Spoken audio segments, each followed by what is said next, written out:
3 Golden Eagles for War Thunder. Link in the description. Hello you sexy beasts, welcome back to War Thunder. This is the Yak-30D, new Soviet jet that was released with the latest patch 1.59, which just dropped today as the date of this recording. This is a 8.0 battle rating jet, of course tier 5, and sits in the Yak line, meaning just after the Yak-17 if I'm not mistaken. Now, this aircraft is pretty much a carbon copy of the LA-15 in terms of appearance. It has the same guns, it has the same overall design. Really the only difference between this and the LA-15 in terms of visuals are that the wings are mounted slightly lower towards the middle of the fuselage instead of on top, as well as the elevators being mounted slightly lower on the tail fin instead of slightly higher. Now the Yak-30 is quite an interesting aircraft. It gets the same guns as the LA-15 as I mentioned before, however it gets less ammo. Whilst the LA-15 gets a total of 300 rounds across its 3 cannons, this thing only gets 225 rounds. Now on the LA-15 you always had to conserve your ammo somewhat, but since you did have 300 rounds of 23mm cannons, you had quite a bit of ammo to play with. The Yak-30 not so much. I did notice in my time playing this aircraft that you do tend to run out of ammo very quickly, especially since these are not quite the one-shot missions that the 37mm cannons on the MiGs are. You need to hit a couple of shots with these cannons to be effective and to take down some aircraft. Now the match we are seeing here right now is something I've never actually experienced before. A full Soviet team versus a full Japanese team. The enemy teams are pretty much completely consistent of R2-Y2 jets. Now the R2-Y2 gets one major advantage over the Yak-30D, which is an air spawn. Yes, the R2-Y2 gets a bomber spawn, since it is classified as a bomber. As such, they can rush you very easily. However, other than that, they are not quite very good jet fighters. They lose their energy quite fast, they don't have a great top speed. They turn very well, but once they lose their energy, once they lose that initial advantage in the first 5 minutes of the game, much like the Me-163 or other rocket aircraft, which these aren't, but they pretty much depend on those first 5 minutes, they aren't that much of a threat anymore. Especially this guy that is now on no altitude, he's going for AA kills, yeah. However, as you can see, the guns are a bit weird. You're going to see this a lot. Now, of course these guns are much better than the 50 caliber guns on, say, the P-80, the F-80, pretty much all of the American jets. However, I do feel a definite lack of 30mm cannons on this thing. You just don't quite get the one-shot potential. And since this aircraft doesn't carry quite as much ammo as the LA-15 for example, you have to be quite conservative with your shots. Now of course, the guns are one thing, however the performance of this aircraft is something completely else. And guys, I gotta say, this thing is absolutely amazing. The Yak-30D is an LA-15 on steroids. This thing is insane. It is faster than the LA-15, it has a better climb rate, it seems to have a better acceleration as well, and it might even be able to turn faster. This thing is deadly. This thing is absolutely deadly, and especially during the first couple of days of this patch, people underestimate you. I've had a game where I was bouncing on an F-84, and he was really surprised that I was able to catch up to him, because this thing can go up to 1,107, no not 1,100, 1,070 km per hour or something like that. This thing can go way over 1,000 km per hour and is extremely fast. However, there are a couple of drawbacks with that. Now, whilst the jet can go very much quite fast, and I've never been able to break the wings, neither due to speed, neither in turn. I do have this aircraft completely as, and as you can see it is very maneuverable, especially with the boosters installed. I haven't been able to break the wings of this thing yet. However, it does suffer from compression. At high speeds, starting around 800, 900 km per hour, your control surfaces don't respond very well anymore, especially if you don't have boosters installed. You kind of just turn into a brick that can't control itself anymore. The roll rate becomes absolutely horrible, You cannot really follow things in a turn. Stuff like the F-84 can no problem make you overshoot once you're up to that speed. And just the general very hard to control accurate once you are at your top speed. I've had quite a couple of situations where I just crashed into the ground because I couldn't. Come on, how many birds do I have to get into an R2Y2? Did you see that? Did you see that? Those are good 3 bursts and pretty much no damage done. And we are on a good ping server. We are on a 52 ping server. This is in a European server. So yeah, the guns are a bit of a mixed bag. I gotta tell you this, guns are a bit of a mixed bag. These are the same guns as on the L15, but yeah, you need to get about a 1 second burst in order to take something down effectively. What was I talking about? Ah yes, top speed and compressibility. On top of the accuracy of not carrying much ammo, of course you suffer from high speed compression. Now, this is a good problem to have. Let's be honest here. The Yak-30 is honestly one of the most amazing aircraft I've flown so far. This thing is absolutely amazing. As you can see by the results, it's one of the first games we played against R2Y2s. Given the R2Y2s aren't exactly the worst opponents, but it was still a good game. So, hopefully you've enjoyed this video. I will see you tomorrow. My name has been MikeGoesBoom. I'm of course kidding with you. Come on, those were R2Y2s. Those really weren't a competition, were they? This is another match, and this is indeed the match that I talked about earlier from the F-84. That F-84 there, piloted by Pilot Cubed. I actually played with him before, if I'm not mistaken. He's going to be surprised. Now, the Yak-30D, much like the LA-15, gets WEP. It gets war emergency power. As you can see, I'm currently at 112% power. Now, that comes with a couple of drawbacks. The engine of this thing overheats very quickly. About 5 to 10 minutes into the game, you cannot use WEP anymore or just cook your engine. It's going to happen later on in this match, because we are going to survive for quite a while. So the engine has a definite overheating problem. Normally you'll be fine just flying it around 80%, 90%, but over time you have to throttle down quite a bit. Now, this doesn't mean that you cannot use WEP once your engine is hot. You can use it for a short burst, but you have to use it kind of like imagine nitros on a car. It is a short boost, but you cannot use it constantly. And as you can see, this thing is quite maneuverable. Of course, this is only an F-84, which is not the most maneuverable of aircrafts. Now, he was very smart. He used his air brakes and made us overshoot. And we did indeed overshoot. But, since the thing has such an insane acceleration...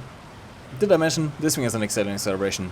Normally you don't face many problems getting away from a position that is following you. Especially not F-84s.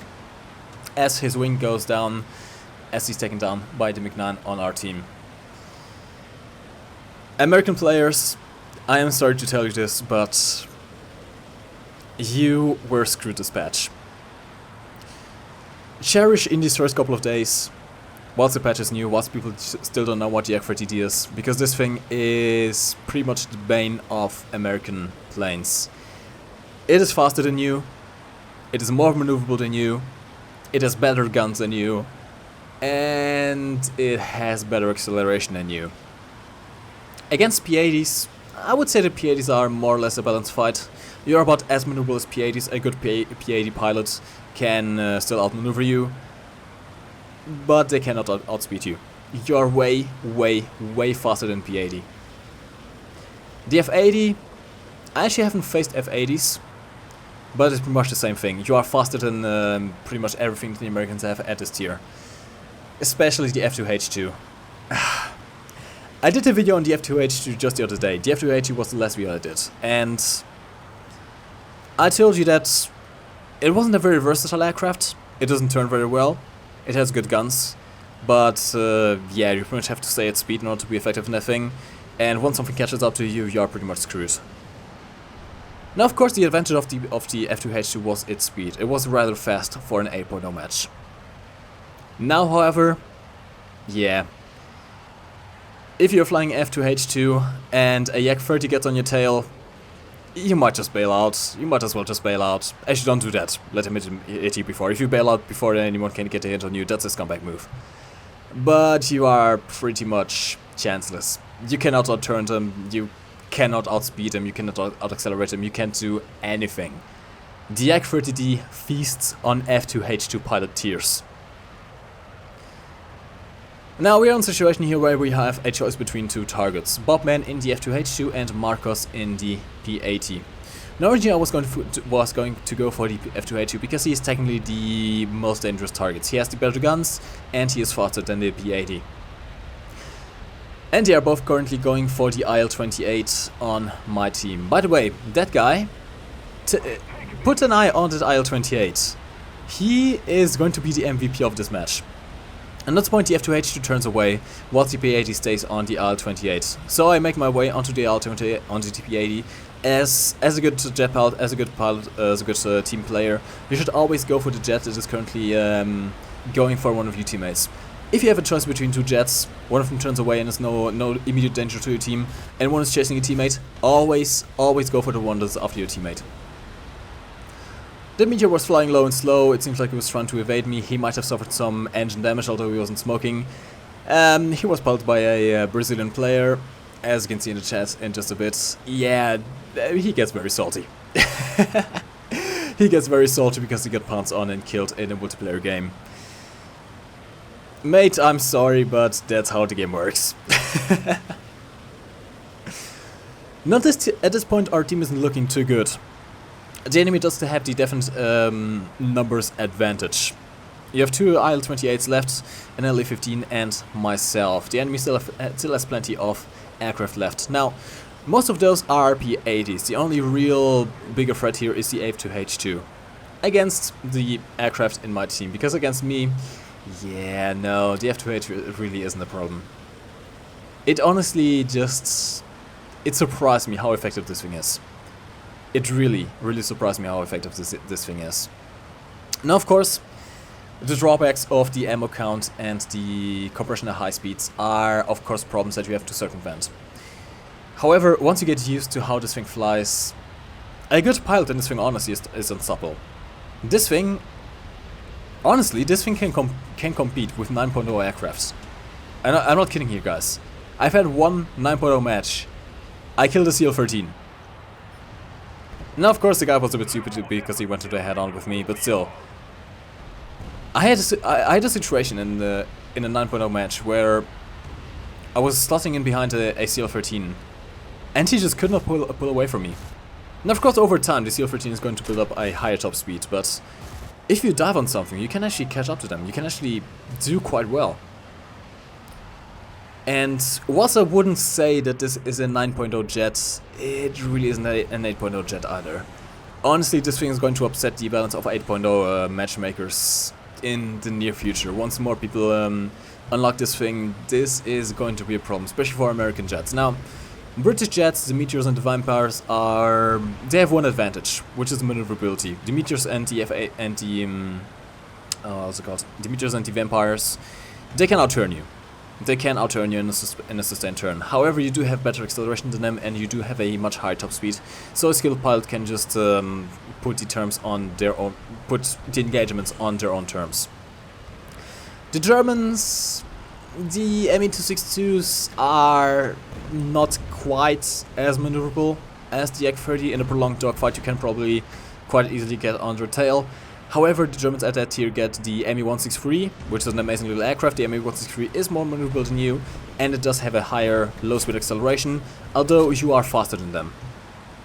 And of course the Me-262C1 and the C2 variant, which have the rocket boosters. Once they have the rocket boosters installed, they can easily catch up to you, and they can probably outspeed you as well.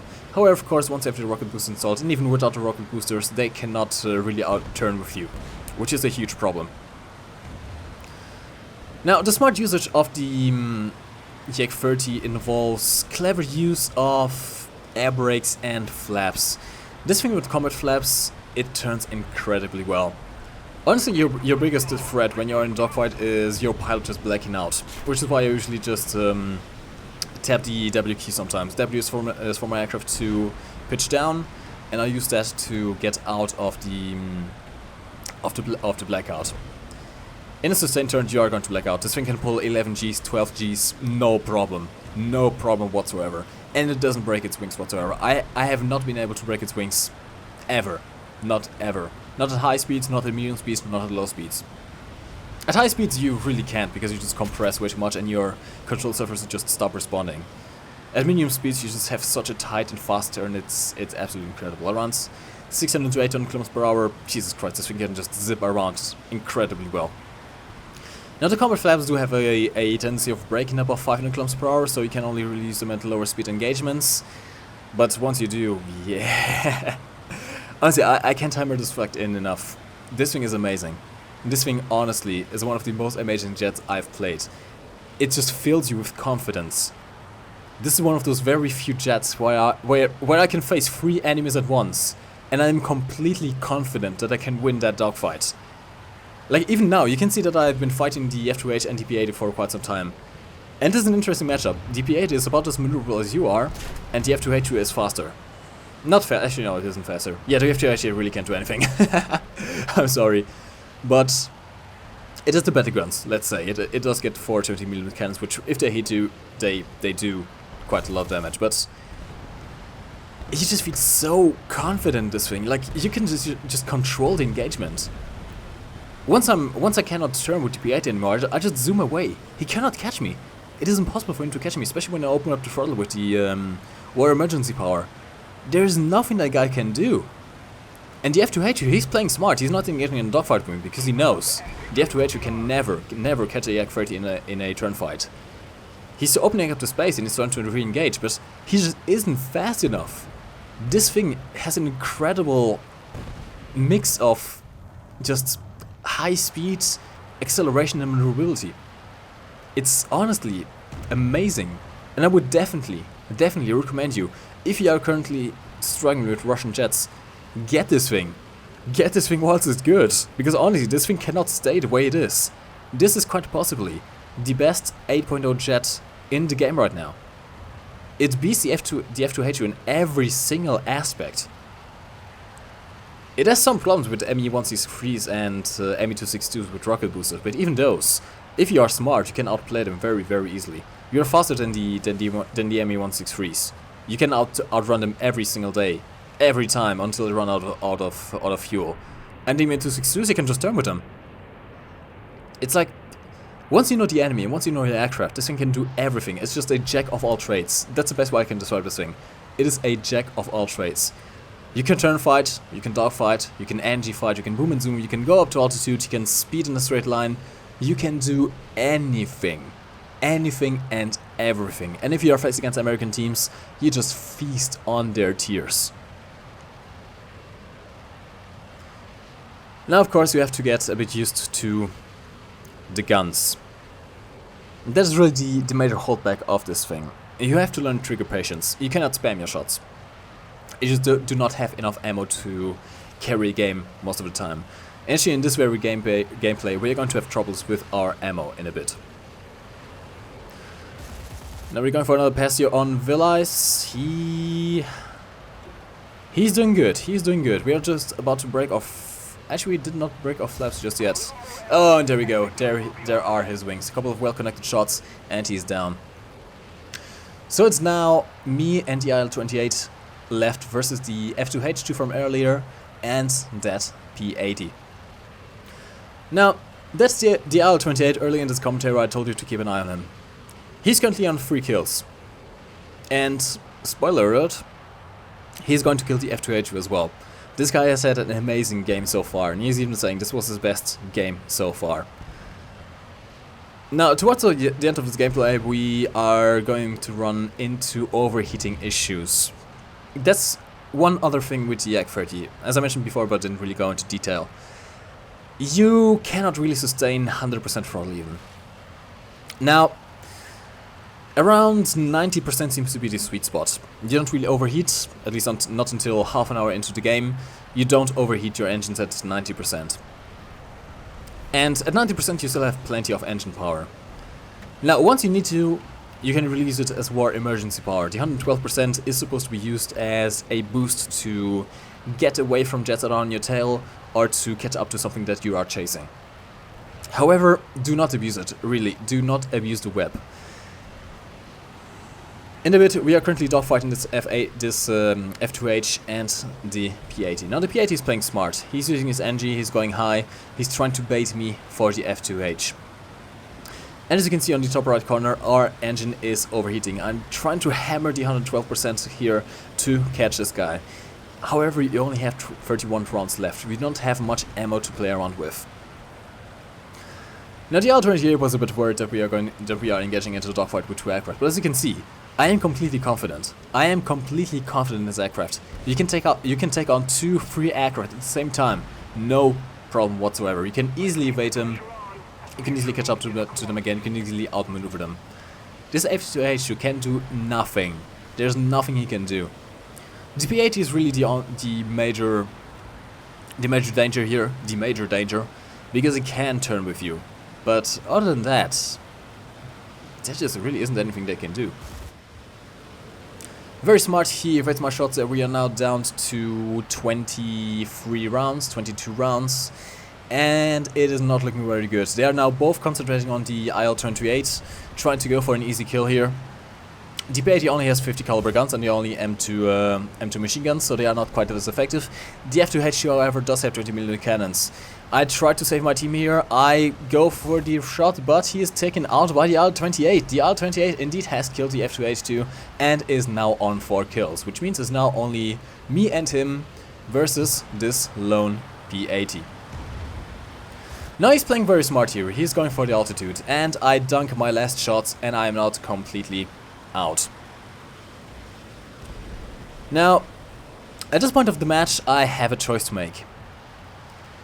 Either I can go back to our airfield and leave the IL-28 to die, pretty much.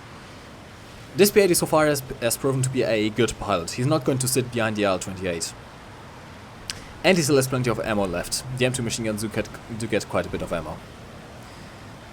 Now, he initially focuses on me, because I am out of ammo and I am the more dangerous aircraft. He knows that once I rearm, once I reload, I am the superior aircraft.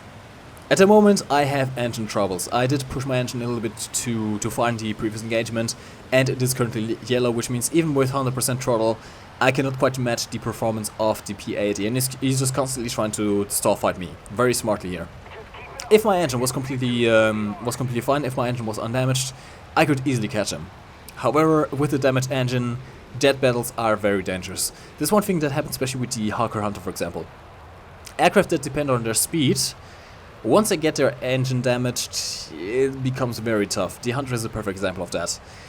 Once your engine gets hit, you should really seek an airbase as fast as possible, because you just cannot outrun them. And an engine hit in jet battles is deadly. However, in the Yak-30, it's not really that much of a problem, since you do still have the amazing maneuverability. Now at this point, it's down to the choice. I was thinking about going back to the base and rearming. If I made it to rearm, which I would easily have made it, I would have won this game anyways. The Yak-30D just outclassed the P80. It would have just been a matter of time before I killed this guy. However, I do not want my teammate to die. If I leave him alone, this P8 is probably going to work him over and is going to shoot him down. And even though we are in a 2-to-1 advantage, I could be selfish. I could go back to the airfield, leave him to die, rearm, and then claim the kill for myself. This guy has had an amazing game so far. This guy has had 4 kills. And I want to help him to get the 5th. I want to help this guy to get his ace in a flyout. So, since I do not have any ammo left, there's the one thing I can do. I can distract this guy. Now sadly, the guy does know that I have no ammo left, so distracting won't really help. And at this point he has shot out the gunner of the IL-28. So the IL-28 can't really defend itself either. However, the P-80 is running low on ammo as well. Now, this is quite an awkward situation. The IL-28 doesn't have the gun left anymore. The P-80 is just about to run out of ammo, and I don't have any ammo left either. At this point I want to go honorable, but it just doesn't quite work. We almost touched tips. But it just wasn't to be. My engine isn't doing it anymore. And we decided it's time for a truce. I decided to go after this P-80 for a bit longer. The L-28 still has some shots in its cannons left. But yeah, this is awkward. This is really awkward.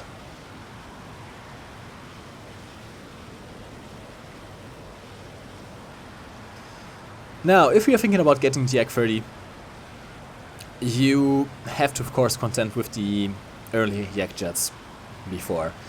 And honestly, I wouldn't suggest trying to play them. They are really quite awful. I wouldn't really consider them jets, to be honest. They are not really jets. They break their wings before other props do.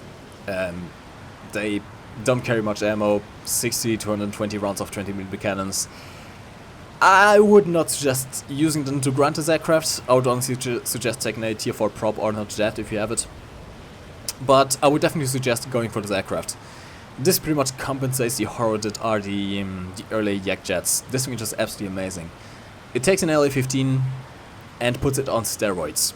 That's the best way I can describe it. It is in almost every way better than the LA-15, except for the ammo count. And really, I don't know what to say. Honestly, I feel a bit dirty flying this aircraft. I should probably tell you guys how to fight against it, rather than fight with it. Because honestly, this thing is going to upset 8.0. I can tell you right now, this thing is going to upset 8.0. American jets can't really do anything against it. And once more people start unlocking this thing, I can see American people have a lot of trouble playing their jets. Especially the F2H too. The DB8 is a bit maneuverable, but the F2H just gets the shaft. You can't do anything. You can't outmaneuver them. You can't outspeed them. The only thing you can try to do is force head-ons. But that's dangerous. The Yak-30 does get the bigger cannons. So, how can you fight against this thing? Honestly, I don't really know. The only thing you can do against this thing is either force it to overshoot when it does a high-speed dive on you. However, that is dangerous because the air brakes on this thing are very, very effective, and once they are on your tail, you cannot shake them. The other thing you can do, of course, is going into a head-on. Since this aircraft doesn't get much ammo, you can't really afford to waste them too much. So forcing head-ons against the Yak-30 is probably the best idea, since you are going to face them to waste their ammo. But of course you have to be very careful because the cannons of the Yak-30 are all mounted in the nose, and they are 23mm cannons, so they are quite big. Other than that, team play is really the only thing you can do. If you see Yak-30 in a battle and you are an American aircraft, stick close to your team. Honestly, that's the only thing you can do. As you could see, I had no problem taking on 2 or 3 guys at the same time. Absolutely no problem. This thing is absolutely wonderful.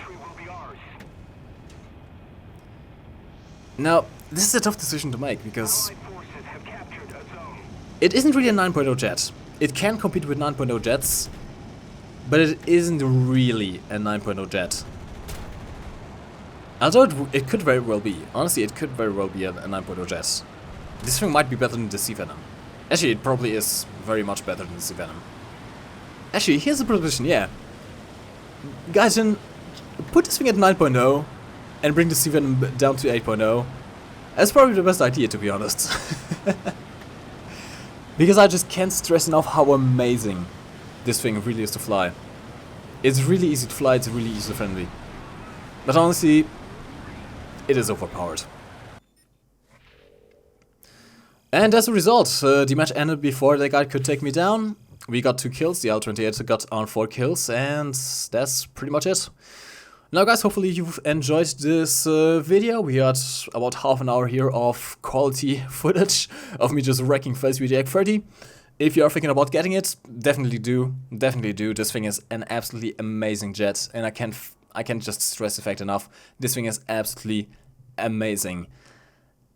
If you have to face against it, I'm sorry. I really am. It's too good. It really is too good. It needs to be nerfed. I'm sorry, but it just needs to be nerfed. With the current way the battle rating system works, it just isn't good. This thing cannot turn most jets, and it can outspeed most jets as well. It just cannot work at this. This probably needs a 9.0. As sad as it makes me, this thing probably needs a 9.0. And at 9.0 it could still face itself very easily. It could still hold its own, because again, it is very maneuverable. And you are probably just about as fast as a MiG-15. So, guys, tell me what you think about the Yak-30 in the comment section down below. Do you think it is overpowered? Are you going to get yourself one? What do you think about the patch in general? Is there any specific vehicle you want to see next? Now, also, I don't have a voting system going on at the moment. I am still reading the comments, so you can suggest your next vehicle you want to see in the comments section down below, as long as it's not a bundle vehicle, because I can't get those really. I'm trying to get my hands on the Wyvern. If I'm lucky, I can do a video on the Wyvern, because I think it sounds really interesting, but we'll have to see how that goes. As always, like this video if you did. Subscribe here and around here. We have broken 10,000 subscribers. I want to thank each and every one of you for that. Hopefully I can find the time to do a special 10,000 subscriber video in the future. Just at the moment I really don't have time for that, but we'll see how it goes. As always, my name is MikeGoesBoom. Thanks for watching. You can lift your head up to the sky, take a deeper breath and give it time. You can walk the path among the lines with your shattered frame of mind. Or instead you could always stay. We can wait right here and play until somehow you can find a slightly